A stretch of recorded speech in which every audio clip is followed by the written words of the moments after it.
crash course untuk bahagian ketiga untuk chapter yang pertama. Okay, what you already done. First week masa masuk kita belajar pasal soil. Second week kita belajar pasal three phase diagram, dan daripada three phase diagram tu ada banyak equation terbitan. So kali ni kita akan belajar cara nak namakan soil lah. So how to do this? Okay, saya slow-slow ni sebab masih lagi kawan-kawan kita tak masuk sebab kalau saya jalan je nanti ada yang request masuk, terbantu pula kita belajar. But anyway, tak apa, kita teruskan je. Okay, saya akan share juga slide yang saya gunakan masa lecture ni, walaupun sama tapi ada juga saya buat beberapa perubahan sebab nak lagi mudahkan you all. And then ada juga benda-benda yang kita rasa boleh skip kalau nanti lepas ni saya tunjukkan video. So dalam slide awak ni banyak yang saya skip lah, but saya akan share juga yang saya buat dekat kelas. So for week 3, this time around, our focus is to name the soil. Okay, this is our target. Okay, based on engineering profession and we have a certain standard procedure to name the soil. Awak tak boleh lah saja nak namakan awak punya soil ni berdasarkan kampung awak kan. Kan banyak pula nama soil. So we have some sort of standard so that when we name the soil, all engineers around the world will understand what you are saying. For that, for this week, what we need to know is to identify types of soil based on particle size. Okay, sekejap ada masalah pula dengan PowerPoint. But untuk identify type of soil ni, you all dah biasa dah daripada minggu pertama kedua kita dah ulang-ulang. Kita ada dua types of soil. Yang pertama adalah coarse grain soil. Yang kedua adalah fine grain soil. Tak apa kita ulang-ulang sebab bila ulang kita akan boleh ingat lah. Okay, kalau coarse grain, siapa ingat? Apakah types of coarse grain soil?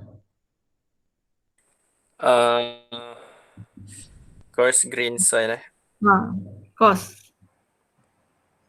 Dia G dengan S. Granite dengan silt lah. Okay, boleh cuba lagi? Yang lain? Granite dengan sand. Okay, sand betul, granite salah. Gravel. Gravel betul. Gravel. Tak apa.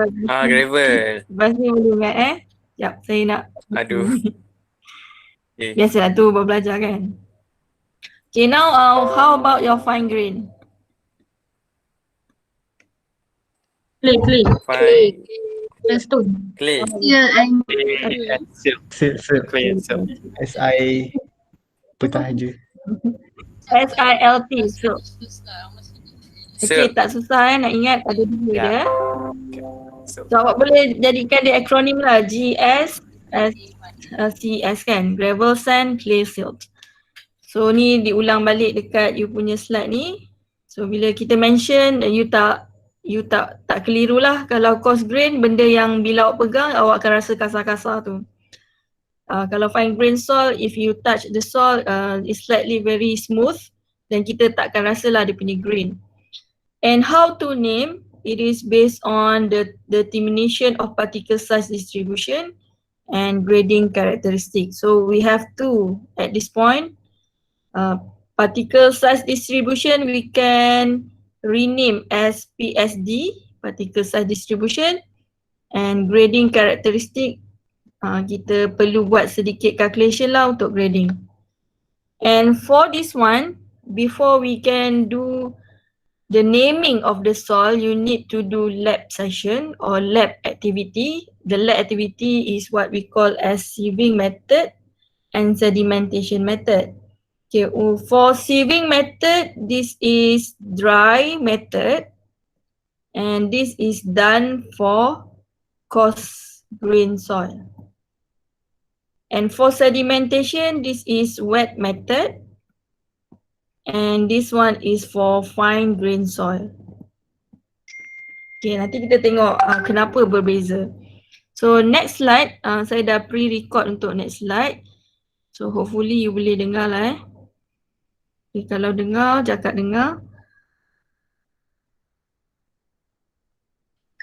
Okay, this is source classification. This is the Dengar tak? Dengar.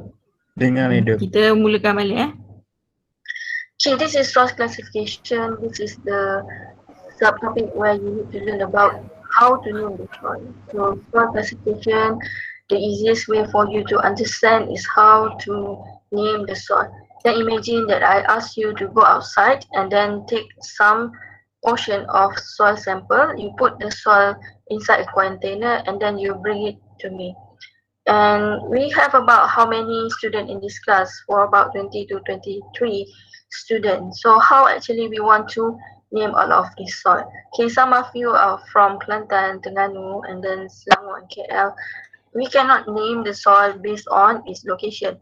If we are doing that, we have a lot of name, and in terms of engineering perspective, we cannot understand the name of the soil if it is based on location. So we have a very specific and detailed process of naming the soil. And the classification, as I have mentioned earlier, it is to know how to name the soil. Okay, in order for us to really can communicate with other engineer, not with engineer in Malaysia, but in other country as well. So we need a standard use an available standard so that we can communicate with our fellow engineer. And this standard is available, and we are referring to BS or British Standard. Whatever we learn in soil mechanics right now, we are referring to British Standard. Mostly we are referring to British Standard. But we need to highlight to you that there is a lot more of standard outside there. Every country might have their own standard. So right now you know about British Standard. We also have ASTM. This is American Standard for testing method, and then we have AAH2. This is also American Standard, but specific for road and highway. And MS is Malaysian Standard. So if you are doing your soil testing and then you need to name the soil, in your report you must state that you are using what standard that you are using to name the soil. And next, before we can name the soil based on the standard given, okay, you need to do what we call as particle size distribution. And this is actually the exercise or the activity we do in lab, and this is definitely lab testing. So in terms of lab testing under particle size distribution, okay, the test that you need to do is to identify the fine grain soil. As you know, that fine grain soil is clay and also silt. And then to find the grading for coarse grain soil, which you already know that coarse grain is coarse and also sand. And this can be graded because of the soil particle is different in terms of size. So you can use a very simple testing method, which is sieving test, or what we call as particle size distribution. So next is you need to know the analysis. Okay, before you know the analysis, during the lab testing, you need to know everything about the lab testing for fine grain soil and also the coarse grain soil. For fine grain soil, you have specific method, which is using hydrometer test. And then for coarse grain soil, we have the dry method, which is particle size distribution. So both testing will provide you data. This is raw data that you get from the lab. You use this data and then you do the analysis for soil grading. And next, for after soil grading is you have you do the analysis, The data will ensure you to draw a curve for soil characteristic or soil curve, and this curve will also introduce a lot more of equation inside the curve. So at the end of the day, you can grade the soil accordingly, and based on the percentage of the grading, the aim is to name the soil, so you will eventually get to name the soil. And the soil, we name the soil or we class the soil is based on composition of coarse and fine grained soil and also the grading characteristic. Meaning that even though you are bring to me a lot of soil sample, as I have mentioned earlier, you and your friends are bringing to me 20 to 23 sample from all of your location right now. But if we are using this principle, we can get the name of the soil based on the standard that we use. Okay, okay tak penerangan tu? So far boleh follow? Okay madam, boleh follow. Boleh ya. So yang paling penting nanti adalah bila you buat testing lah. Okay, bila kita tengok dalam slide yang disediakan, we have a lot more for us to read. If I need to read every of this slide, it will take time. So mula tadi saya dah cakap kita nak buat crash course kan untuk subtopik yang ni. InsyaAllah walaupun dia crash course, saya cuba terangkan sehabis baiklah apa yang perlu awak faham untuk classification of soil. Okay, senang cerita, kalau kita tahu nama dia, daripada nama dia dah reflect tahu sama ada benda ni kasar ke, tanah jenis kasar ke ataupun tanah jenis halus. Okay, tujuan dia adalah kita akan gunakan certain soil untuk tujuan-tujuan tertentu. Contohnya awak ada tembok penahan dekat highway kan, awak selalu nampak kiri dan kanan awak macam ada slope. And then kadang-kadang depan slope tu ada tembok penahan ataupun retaining wall. Kalau awak selalu nampak batu-batu dalam sangkar kan, itu adalah salah satu daripada retaining wall. So untuk retaining wall yang paling sesuai adalah kita gunakan tanah jenis kasar. Sebab kita perlukan ruang untuk air lalu daripada you punya retaining wall. Because Malaysia kan hujan selalu kan, so air tu kena dikeluarkan supaya tidak menambahkan beban.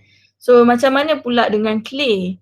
Clay ni tanah jenis halus dan dia tak boleh tak telap air. Maksudnya kalau ada clay, kalau ada air pun ke atas dia, air tu tak akan masuk ke dalam tanah, masuk pun perlahan je. Sebab tu sawah kita tanah clay kan, supaya dia boleh menampung air. So untuk clay, kalau engineering kita akan gunakan dia sebagai liner lah dekat kawasan landfill ataupun tempat pelupusan sampah. Tempat pelupusan sampah ni, sampah-sampah awak tu lama kelamaan dia akan jadi cecair. Cecair ni bau dia agak sedap jugalah kan. Tapi air ni sangatlah membahayalah kalau masuk dalam sistem air kita. So air daripada tempat pelupusan sampah tu kita panggil sebagai licit. So untuk tidak membolehkan licit ni masuk dalam tanah, dekat landfill tu kita akan linekan dengan clay supaya dia tak masuk dalam groundwater table. Okay, itu kepentingan why we need to name our soil, because it has its own specification and its own duty for certain earth structure. Okay, kita bila kita go through banyak ni kan, yang gambar-gambar yang saya sedang tunjuk ke awak ni adalah beberapa types of standards. Kita ada British standard, ada American standard and so on.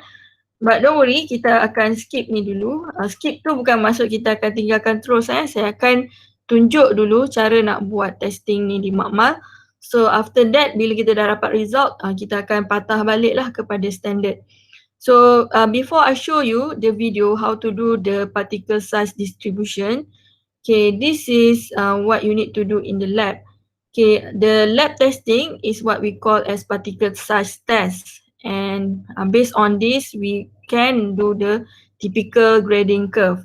Okay, what I mean, okay, particle exercise test ni is physical activity lah, you buat dekat makmal. You kena timbang-timbang kan, you kena bersih-bersihkan you punya pen. So it's all in terms of physical activity. After you do the activity and you collect data, okay, you can do the analysis. After you have done the analysis, you can draw the curve. This is graphical representation of your data. And then from your graph tu, kita boleh keluarkanlah beberapa terbitan equation untuk menentukan dia punya grading karakteristik lah. Okay, saya percaya dekat dapur awak ada ayak tepung. Ada ke? Siapa pernah buat kek? Ada. Ya. Ada. Konsep dia macam tu lah, kita nak ayak pasir kita. Tapi kalau kat dapur kita ada satu saiz ayak sahaja kan. Ayak tu adalah untuk membolehkan ada benda asing dalam kita punya tepung tu diasingkan daripada tepung. So what you get is all of your material is tepung lah, tak campur dengan benda lain. So tepung ni halus, so yang tertinggal kat atas tu adalah benda yang lebih kasar daripada you punya tepung. So that is the concept. Okay, for that sentence, this is what I want to show you this picture. Okay, this is what this is sieving. Sieving tu ayak tadilah. But we have a lot of aperture. Maksudnya dia punya bukaan dekat bawah awak punya ayak tu dia ada macam-macam size. Okay. And then I will show you the close up of the pen. Okay, this is the close up of the pen. Tengok ini dulu. Tengok ada yang paling besar, bawah daripada tu dia akan kecil sikit dia punya wire mesh ni. Wire mesh yang ni ni wire mesh. Ataupun kita panggil dia aperture lah, dia punya bukaan dia. So dalam lagi dia akan jadi lebih kecil. So seterusnya dia akan ikut saiz lah, makin lama makin kecil. Okay, that is how we want to put our pen together before the testing. Okay, tengok lagi gambar close up. Ni adalah apa yang kita ada kat makmal lah. Tujuan dia mana-mana bahan yang besar daripada you punya pen tu dia akan tertinggal dalam pen. So mana-mana yang kecil daripada lubang aperture daripada awak punya pen ni dia akan jatuh ke bawah lah. That is the concept. So ada macam-macam lagi kita ada banyak ayak ni dekat makmal. So kalau you ada kat sini memang saya boleh tunjuk lah, but right now you are all at home. But what we can do, we can see pictures and then watch YouTube afterwards. Okay, this is the lab procedure, but it is best for me to show you video lah, senang kan untuk kita faham benda ni. Okay, saya keluar dulu untuk tukar presentation kepada video. Okay, saya stop dulu yang ni. Konsep dia senang je, you kena ada penimbang dan you kena ada tanah dan you kena ada pen tadilah untuk kita buat ayak tu. Okay, insyaAllah kita sedang nak tunjukkan kepada awak video. Okay, video ni adalah particle size distribution test. Kalau nampak bagi tahu ya. Kalau tak nampak pun bagi tahu. Dah keluar ke? Belum. Belum Hitam je. Hitam je? Sekejap ya, kenapa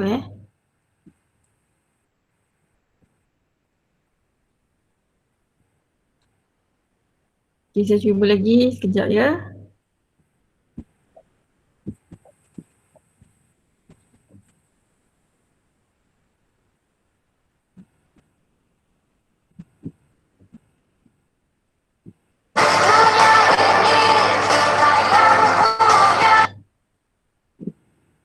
Ada tak bunyi pelik-pelik keluar? Tak ada kan?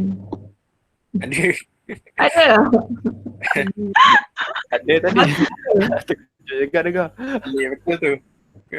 Tak bunyi-bunyi. Saya punya video ke apa sekejap. Tak apalah, saya tunjuk je lah mana yang okey. Sekejap. Okey, saya cuba lagi.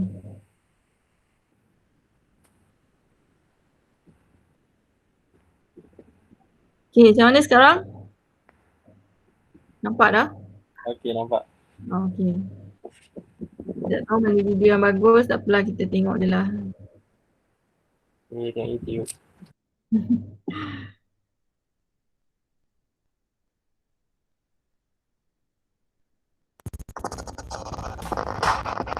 Today, we're going to demonstrate the dry Okay, saya offkan dia punya suara lah sebab saya sekat. Dengar in accordance with ASTM Belakang. Suara dia sangkut. with progressively smaller Okay, tak apa, saya silentkan dia punya suara. Okay, tapi yang inilah proses-proses yang akan berlaku masa awak kat makmal. So if you are here, you akan berada dalam kumpulan, you dengan kumpulan you akan buat sama-sama lah. Okay, saya cepatkan. Okay, can you see all the pens? And then we have measuring apparatus kat situ.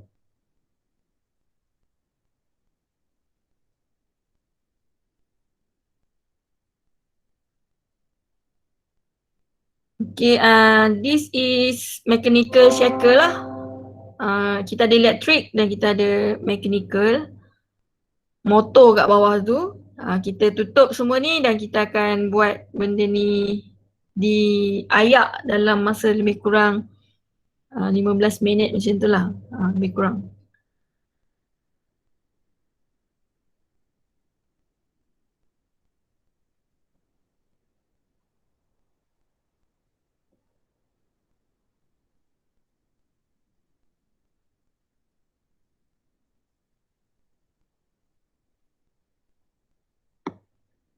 Okay, yang ni standard Amerika Kalau BS standard dia akan tulis dekat pen dia BS lah. Dekat kita makmal kita guna BS shift size.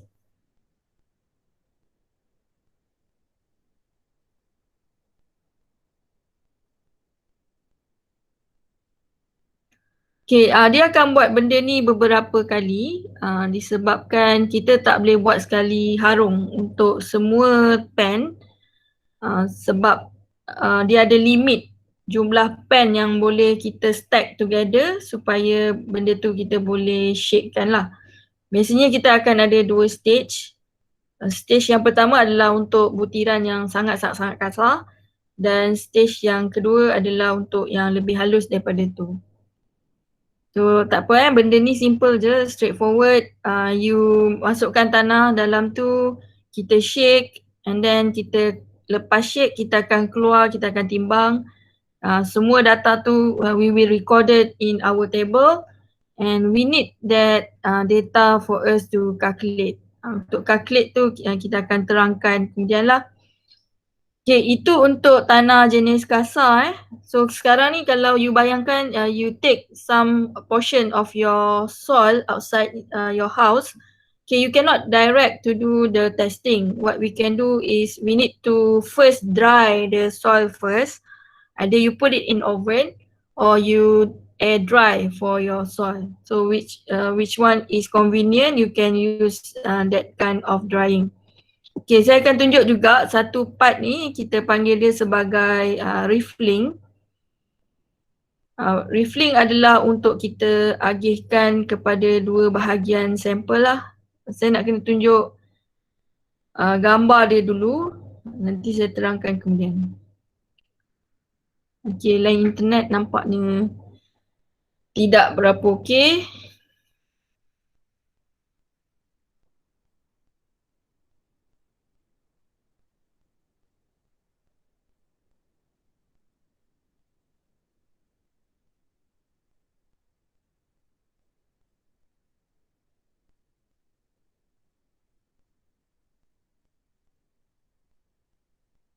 Tak ada gambar pun.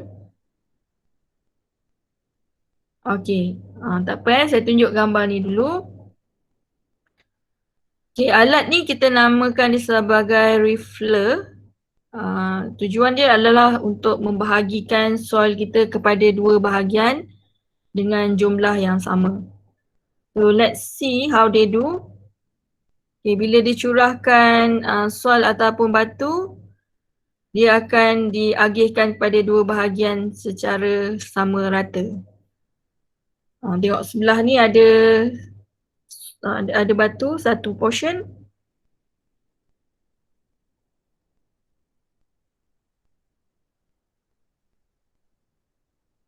Ini adalah yang lebih kecil lah daripada tadi. Yang tadi untuk batu, yang ni adalah refiller untuk soil kita lah. In this case, it might be sand or gravel.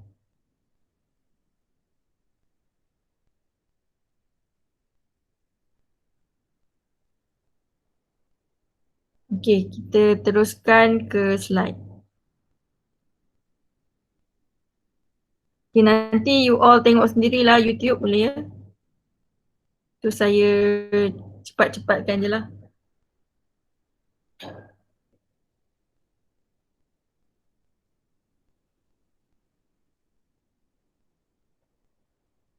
So setakat ni boleh imagine tak cara sieving ni dibuat? Boleh, madam. Boleh madam, boleh. Tak boleh, sekejap lagi masak kek. Boleh masak kek sambil-sambil belajar cara sieving. Saya tunjuk ni benda yang sama dalam video tu lah, tinggal lagi dalam slide. Orang yang buat slide ni memang rajin dia tunjuk satu-satu kan. Masukkan soil, lepas tu kita shakekan dia, and then selepas shake kita akan ada tanah yang tertinggal dekat kita punya pan lah. Okay, saya highlight kat sini cara susun pan pun kena betul daripada saiz yang paling besar sehingga saiz yang paling kecil. Okay, yang paling penting nanti dekat bawah sekali you kena letak pan. Pan yang kat bawah sekali tu yang tu kita tak ada wire mesh lah. Pan tu adalah untuk menyambut semua yang lepas daripada you punya sieving. So tidaklah awak punya soil tu berterabur kat mana-mana So when you get all of this, you need your pemberat untuk awak timbang. Okay, ini adalah biasanya stage yang pertama. Okay, awak kena highlight kat sini how we differentiate stage pertama dengan stage kedua. So stage pertama ni susunan sieving size dia daripada 37.5 mm and the smallest will be 3.35 mm. Okay, that is the first stage. Okay, next is the second stage. Stage 2. So how we stack the pan, it is begin with 2 mm to 63 micron meter. And of course at the end ni mesti ada pan kita tak nak soil kita bersepah dekat makmal dan kita tak nak loose juga apa-apa beban weight ataupun tanah supaya kita boleh timbang semua sekali untuk kita rekodkan. Okay, yang ni refilling tadi Okay, refilling ni kenapa perlu buat refilling? Ni saya cerita dulu. Daripada stage 1 you akan pergi ke stage 2. Biasanya stage 1 disebabkan dia punya particles very big, so we must use a huge amount of soil. So maybe you akan gunakan 1 hingga 2 kilo soil. Okay, stage 1 ni memang boleh menampung beban yang besar sebab dia punya bukaan pun besar dan dia punya wire mesh pun tahan lasak. So you boleh guna dalam 1 hingga 2 kilo lah. Tapi bila you nak pergi ke stage 2, katalah dekat stage 1, bila you sieving, yang tinggal dekat pan bawah sekali tu adalah sebanyak 1,500 gram. So kita tak boleh use this sample untuk masukkan ke stage 2. Okay, sebelum kita masuk ke stage 2, apa yang you kena buat, you refill dululah. Okay, refill ni sama ada kalau kita separuhkan, kita akan dapat lebih kurang 700 lebih. Still tak boleh untuk buat stage yang kedua. So awak refill lagi. Mungkin refilling awak tu akan buat beberapa kali sebab dia akan ada limit untuk stage yang kedua. So after you do refilling, baru kita boleh masuk ke stage yang kedua lah. Ya, ni gambar tadi yang saya dah tunjuk video pun. This is the apparatus that you use to segregate your soil. Okay, this is stage 2, the arrangement daripada paling besar ke paling kecil. Okay, sama juga. Okay, sama Okay, itu testing. Boleh sampai situ?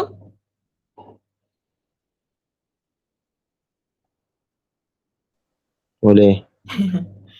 Okay, next. Next adalah data. Okay, data ni penting sebab daripada data you akan analyse. After you analyse, you will draw the soil characteristic curve. After you draw soil characteristic curve, then you can name your soil. Okay, let's see stage 1. Okay, this is the size of your sieve.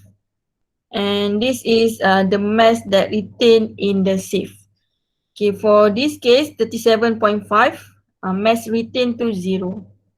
And then untuk sieve 28 mm, okay, bila dah lepas testing, kita timbang, kita dapat 55 gram. Dan this process awak akan timbang-timbang ni semua sampai you punya the last pen lah. And this is what you get in terms of the mass that retained in the pen. Okay, itu you timbang satu-satu kan. Sieve tu you keluarkan, timbang. Sieve keluarkan, timbang, timbang. Okay, that will be the data.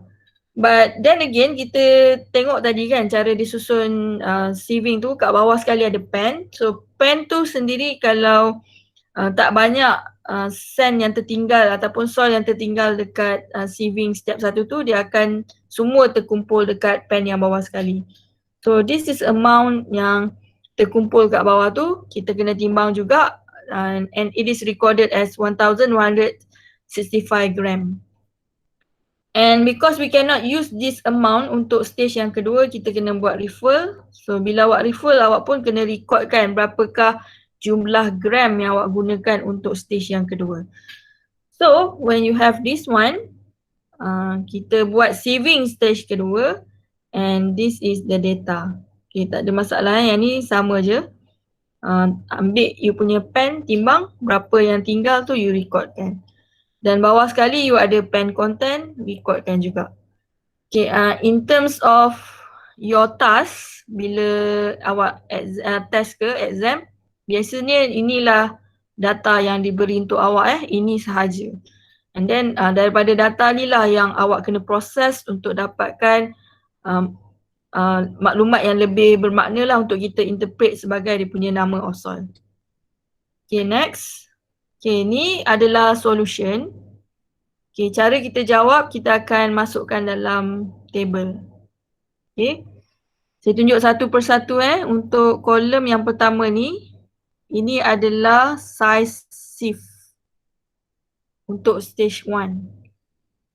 Yang kat bawah ni pula size sieve untuk stage yang kedua. Okay, untuk second column, ini adalah berat awak punya sieve tu, tapi kita tak record kan sebab untuk contoh ni dia dapatkan terus data yang tertinggal maksudnya soal yang tertinggal, so kita tak perlu data untuk sieve tu punya berat.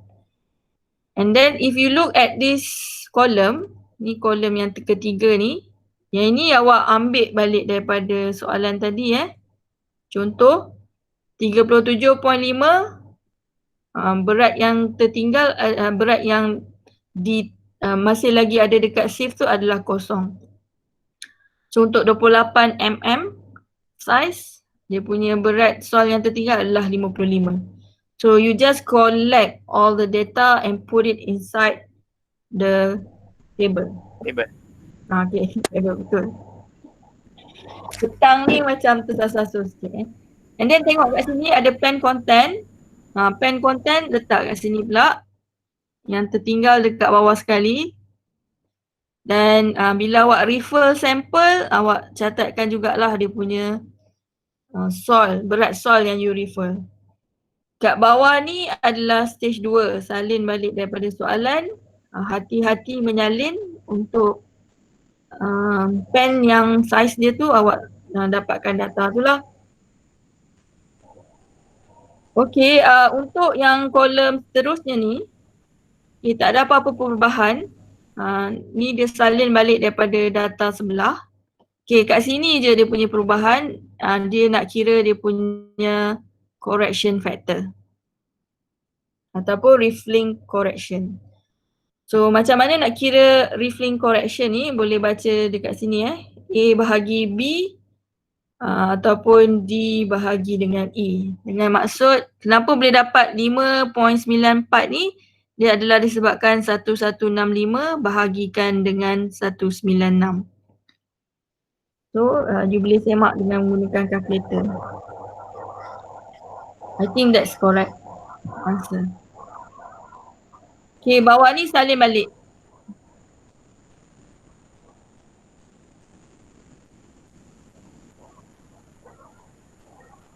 Okay, yang bawah ni, yang pen content ni jangan lupa kita kena isikan juga nilai dia. Okay, untuk kolom seterusnya yang ni, stage 1 ni tak ada apa-apa perubahan. Kita salin balik. Okay, stage yang kedua ni ada perubahan nilai. Okay, macam mana boleh berubah nilai? Dia akan ambil contoh nilai 54.3 ni dia akan darabkan dengan 5.94.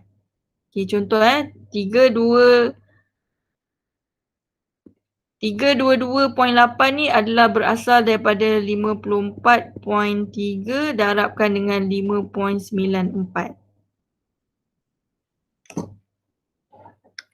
Okay, are you getting the same answer?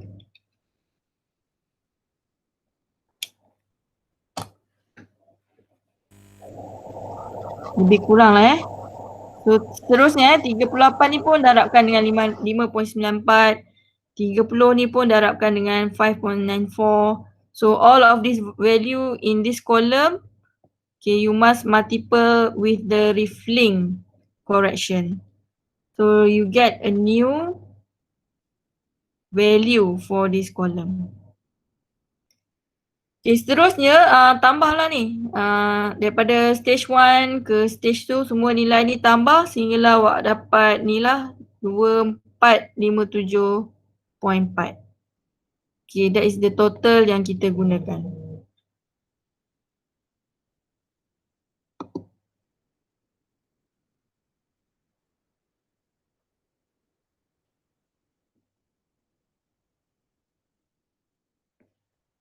Okay, tak apa So tambahkan semua sekali untuk dapatkan berapa jumlah sol yang telah kita gunakan lah.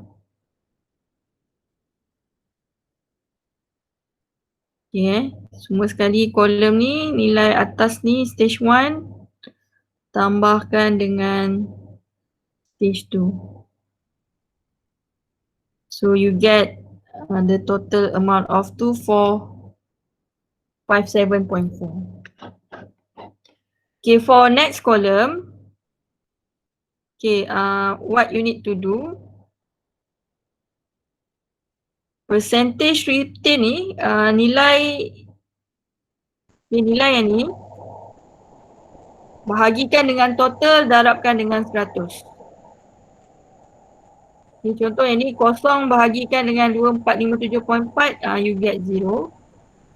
So kenapa boleh dapat 2.2 tu adalah 55 bahagikan dengan 2457.4 darabkan dengan 100. So kita cuba semak yang tu.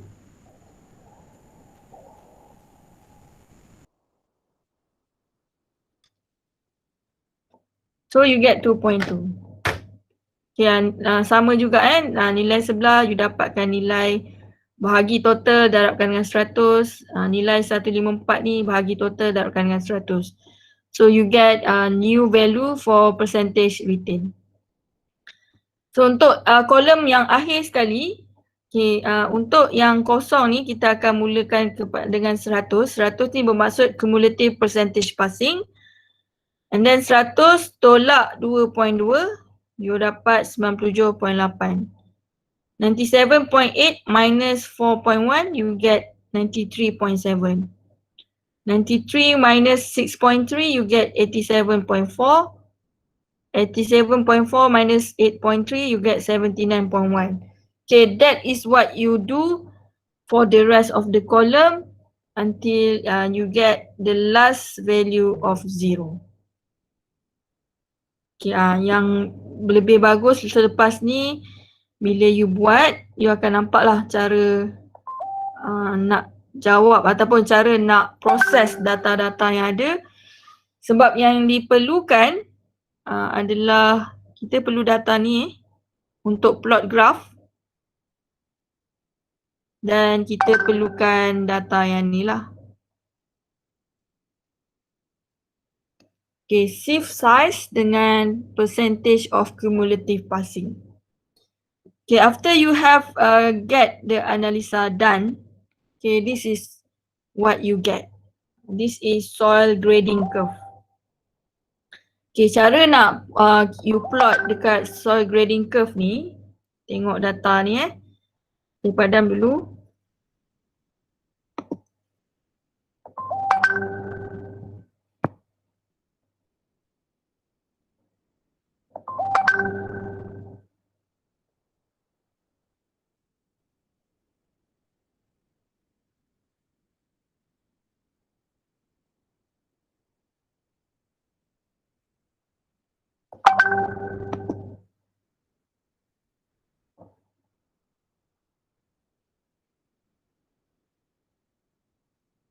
Okay, contoh untuk 37.5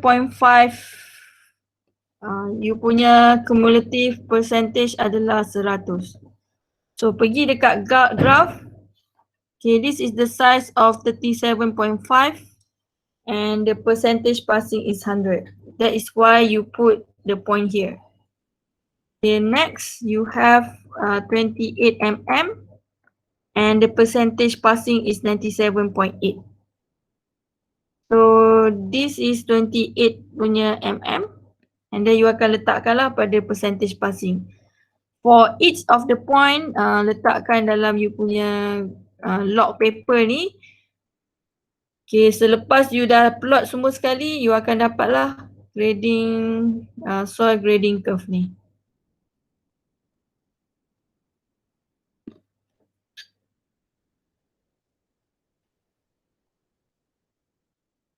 So that is how you do from testing, dapatkan data, analisa data, kemudian daripada tu you akan lukis graf lah. Okay, saya bagi laluan dulu untuk soalan. Kalau ada apa-apa yang tak clear.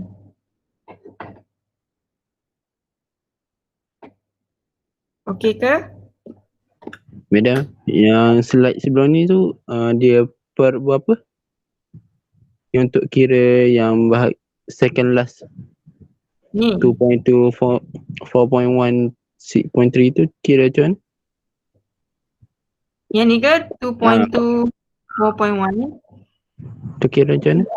Kolom, sekejap saya menamakan kolom ni dulu supaya tak keliru. Ni kolom pertama, kolom kedua, kolom ketiga, keempat, kelima, 6 dan 7. Untuk dapat kolom ke-6, kolom kelima bahagi total darab dengan 100. Total yang ni 2457.4. Yang total tu macam mana dapat? Madam. Total. Okay, yang ni atas ni, nilai ni tambah. Okay, and then tambah sekali kat bawah ni. Okay, jom. Tambah atas bawah Cuba check dulu. Saya check juga, saya bawa kalkulator ni.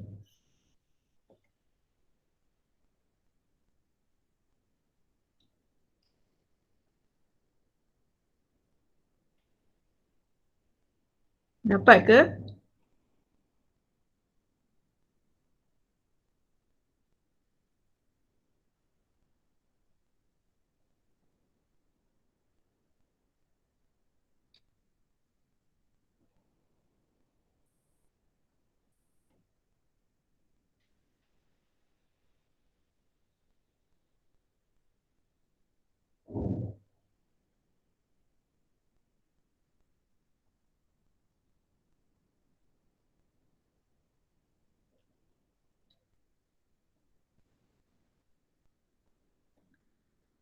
Okay, do you get the value?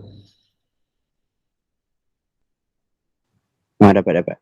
Okay, dapat Saya tekan tak dapat lah pula. Okay, untuk kolom ke-6. Okay. Kolom ke-7 tak confuse ya.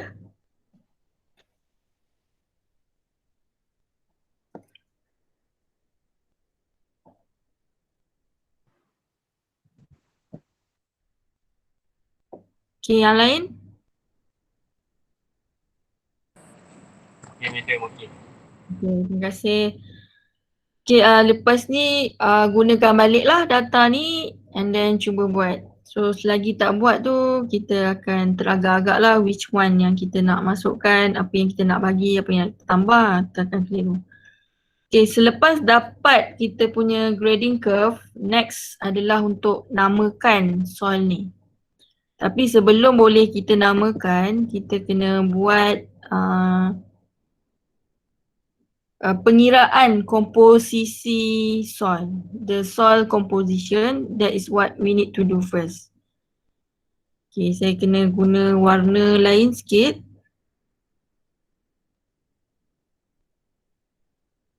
Okay, can you see yang saya colour sekarang ni perkataan gravel?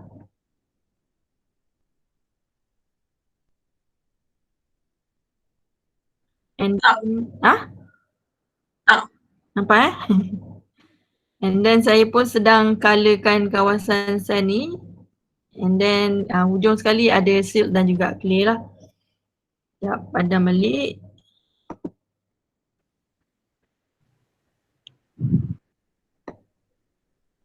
Okay, saja. Madam tak nampak lah madam. Tak nampak? Tak nampak apa-apa? Baik, kena sikit.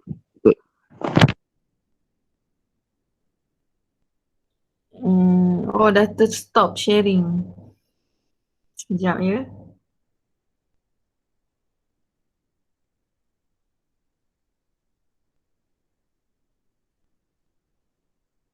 Okay, how about now?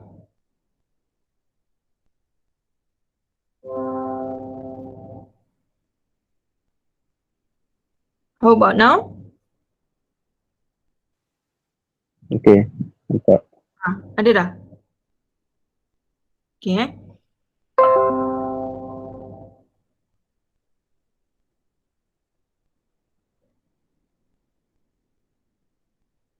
Okay, sekejap. Saya tukar warna pen dulu.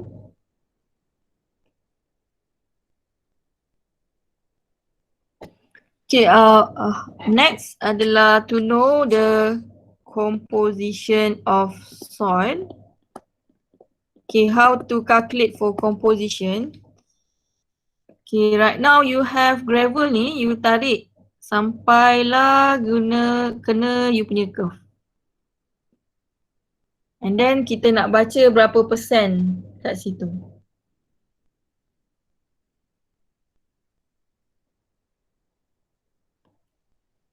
So lebih kurang dalam 35%. Okay, and then kita nak tengok juga dia punya upper limit dia ni. Okay, that will be the maximum dalam kawasan gravel. Apa yang kita buat sekarang ni adalah kita tengok dekat kawasan gravel. So the maximum limit is 100%. Okay, what is the gravel composition? This is how you calculate. 100 ni upper limit minus 35. So what you get?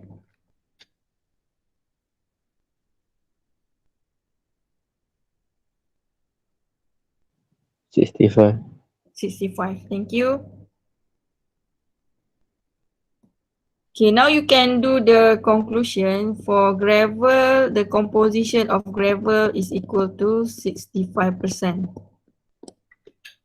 Okay, now we want to calculate in the zone of sand. Okay, sand daripada sini ke sini. Okay, upper limit yang lower limit gravel tadi. Okay, and then dia punya lower limit kat sini dalam lebih kurang 1% lah kot. So for sand, 35% minus 1%, we get 34% lah.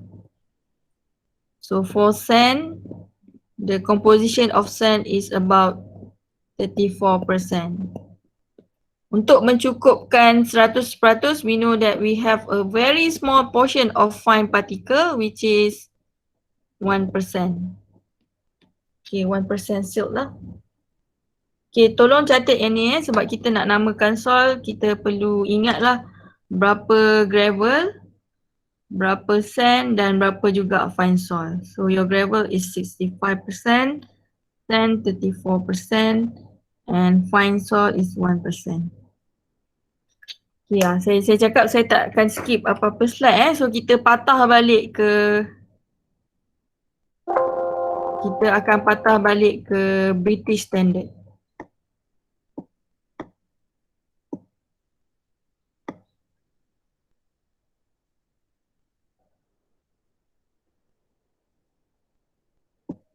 Okay, this one.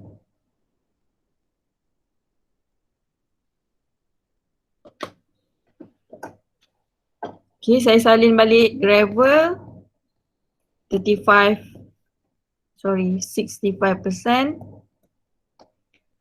sand 34%, and then your fine particle or might be silt, fine soil is equal to 1%. Okay, setelah mendapat composition ni, barulah kita boleh refer kepada kita punya standard lah. Sebagai contoh ni, saya tunjuk British Standard punya cara. Lepas ni, you akan menggunakan konsep yang sama untuk standard yang lain-lain. Okay, first awak kena baca kolom ni dulu.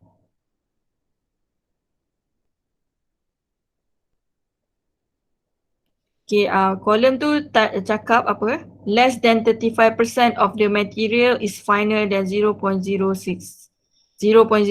mm. Okay, maksud statement ni, adakah fine soil 35%?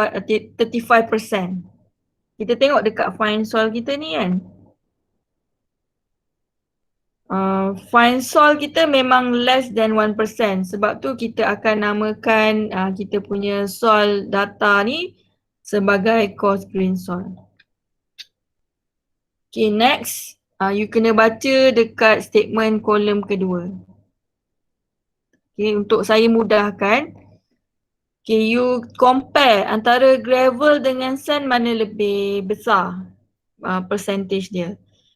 So of course by value directly kita nampak gravel lebih banyak kan dia punya komposisi daripada sand.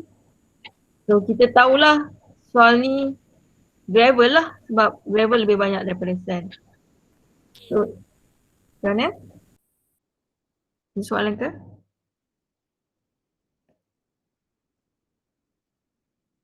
Okay, once you identify the gravel is more than sand, kita dah boleh siap-siap lah tahu tulis this will be gravel punya soil.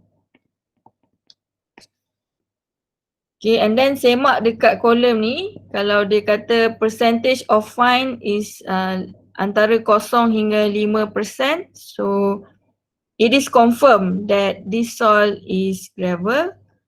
Dan cumanya nanti kita nak tengok sama ada kita boleh namakan dia sebagai well graded gravel ke, poorly graded gravel ke, uniformly ataupun gap graded gravel. So by composition ni dengan menggunakan prinsip-prinsip yang kita dah explain, okay, at this point we know that the data given, the name of the soil is gravel. Okay, saya ulang balik First, cara nak namakan soil. Pertama, kita akan tengok berapakah jumlah komposisi untuk fine grain soil. Kalau kurang daripada 35%, confirm soil ni adalah sama ada gravel ataupun sand. Okay, lepas kita confirm dia punya fine particle kurang daripada 35%, kita compare pula antara gravel dengan sand. Okay, which one yang dominant? Of course from your data, your gravel is dominant, sebab tu kita namakan dia sebagai gravel.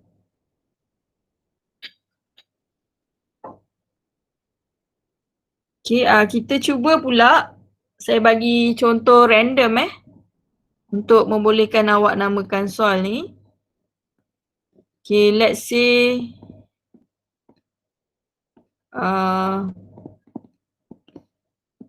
saya bagi awak percentage of clay is about 30%, silt 15%, sand about 60%,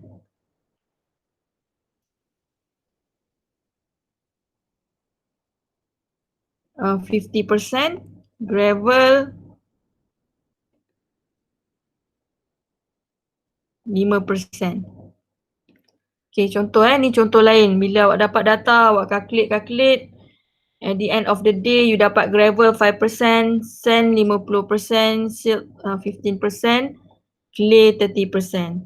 Untuk membolehkan awak guna British Standard ni, first awak tambahkan dulu berapakah jumlah fine grain soil. In this case, 15 times 30, kita dapat 45%. So bila 45%, bila kolom yang pertama ni kan, dia akan mention adakah soil ni more than 35% material, fine material. So the answer is yes. So bila the answer is yes, kita dah tak boleh refer dekat coarse grain tadi. So kita kena refer dekat fine grain soil. So sama juga prinsip dia, bila kita dah kategori dia sebagai fine grain soil, antara silt dan juga clay yang mana lebih dominant.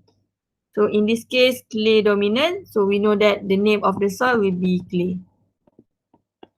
Okay, that is how you name the soil.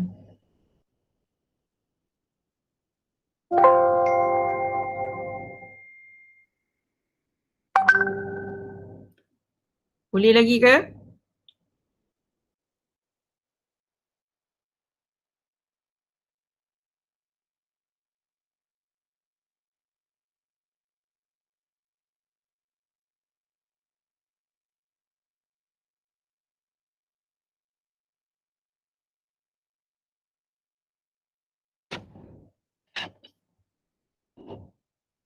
Ada soalan? Boleh pergi lagi ke?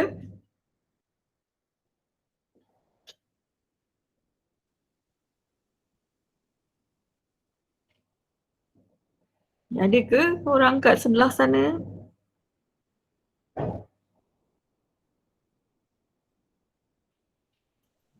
Ada. Ada kan? Okey, tak apa, kita tarik nafas dulu.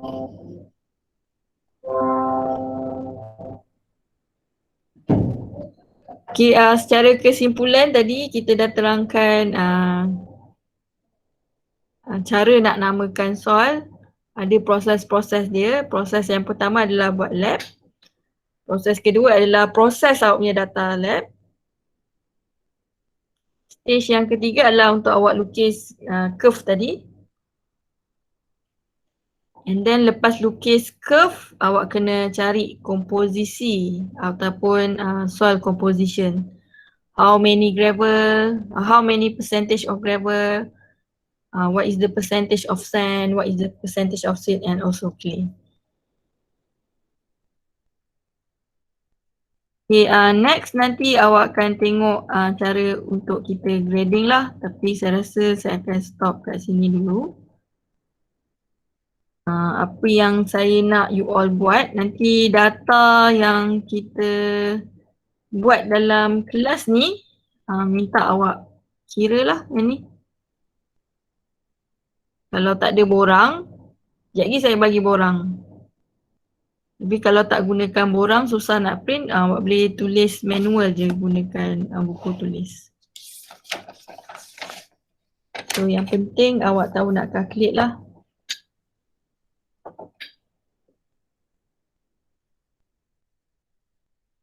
Ya, yang ni satu lagi yang kita perlu belajar adalah characteristic size.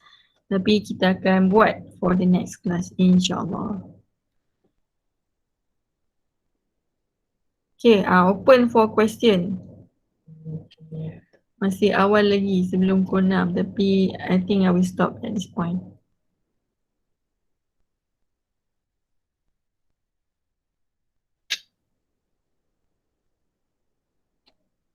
Ada lagi ke?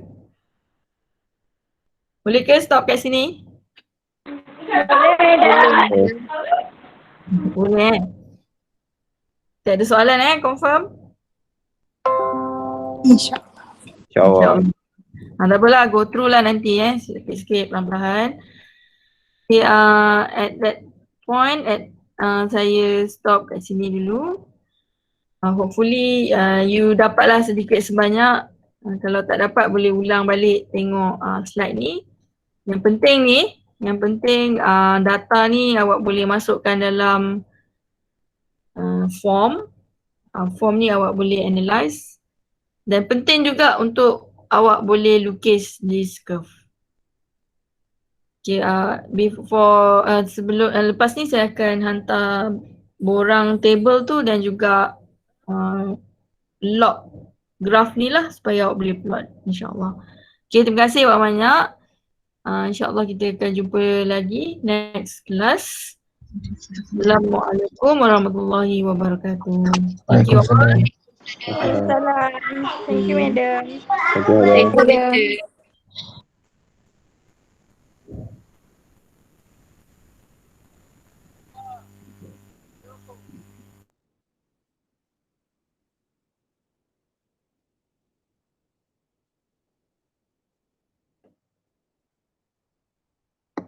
Madam, nanti madam akan share kan yang madam record ni?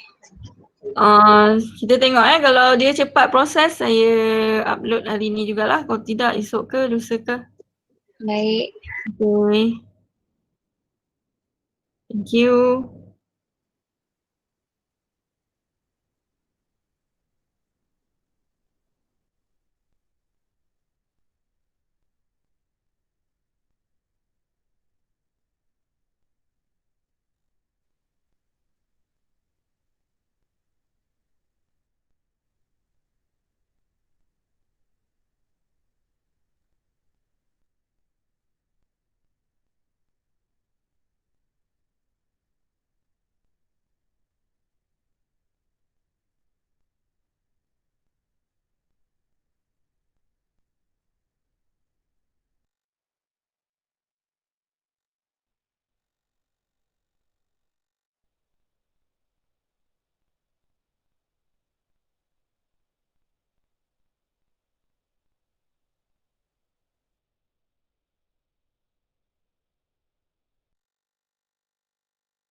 Halo, Papa Roger.